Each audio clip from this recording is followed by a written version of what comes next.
শীতকালে মৌরলা মাছের টেস্টই কিন্তু আলাদা থাকে। এখানে 250 গ্রাম মৌরলা মাছ ভালো করে ধুয়ে নিয়েছি। আজকে একটু সাবেকি মৌরলা মাছের রান্না করব। 250 গ্রাম মৌরলা মাছের সঙ্গে এখানে 4টে স্লাইস করা, একদম পাতলা স্লাইস করা পেঁয়াজ নিয়েছি।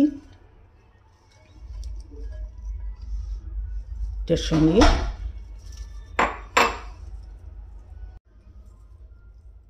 পেঁয়াজগুলোকে একটু ছাড়িয়ে নিতে হবে। এখানে রয়েছে কিছু শুকনো লঙ্কা আর কাঁচা লঙ্কা কুচি করে নিয়েছি, সেটাও দিয়ে দিলাম। দেবো এটাতে 1 চামচ হলুদের গুঁড়ো, 1/2 চামচ সল্ট। এই ধনে পাতাটাও এটার সঙ্গে দিয়ে দিলাম। এবারে দেবো এটার মধ্যে সর্ষের তেল, প্রায় 1 টেবিল স্পুনের মতো কাঁচা সর্ষের তেল দিলাম। পুরোটাকে এবার খুব ভালো করে মাখতে হবে।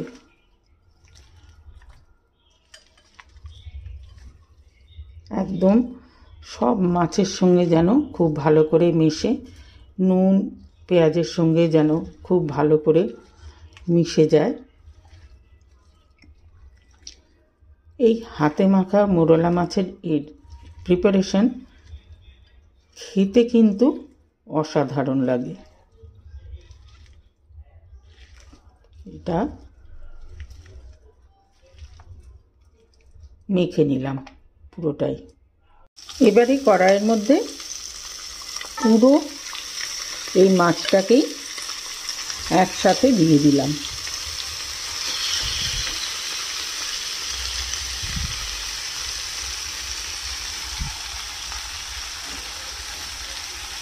দিয়ে কিছুক্ষণের জন্যে এটা ঢাকা দিয়ে দেব। বেশ কিছুক্ষণ ঢাকা দিয়ে রেখেছিলাম।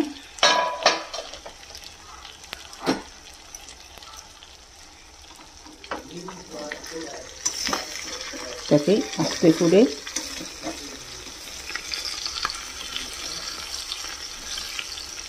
উল্টে দেব।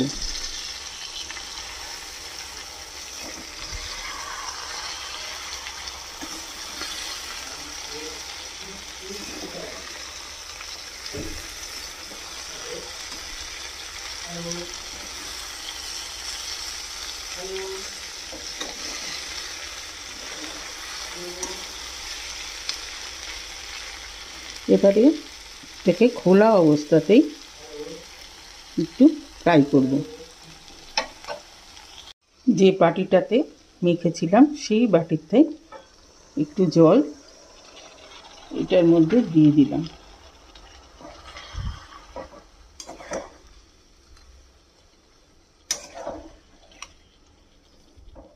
এটার মধ্যে একটু টমেটো দিলে খুব ভালো লাগে, বাট এখন আমার কাছে যেহেতু টমেটো নেই সেহেতু আমি টমেটোটা দিতে পারিনি।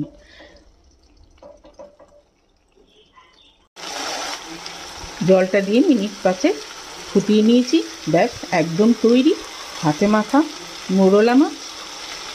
কেমন লাগলো রেসিপি? যদি ভালো লেগে থাকে তাহলে অবশ্যই কমেন্ট বক্সে জানাবেন, লাইক করবেন, শেয়ার করবেন ফ্রেন্ডস অ্যান্ড ফ্যামিলিদের সঙ্গে। সাথে আমার চ্যানেলটি সাবস্ক্রাইব করতে ভুলবেন না। আজকে তাহলে চলি, নেক্সট দিন আরেকটা এরকম মজাদার খাবার নিয়ে আসবো। সবাই ভালো থাকবেন, সুস্থ থাকবেন। ওকে, বাই।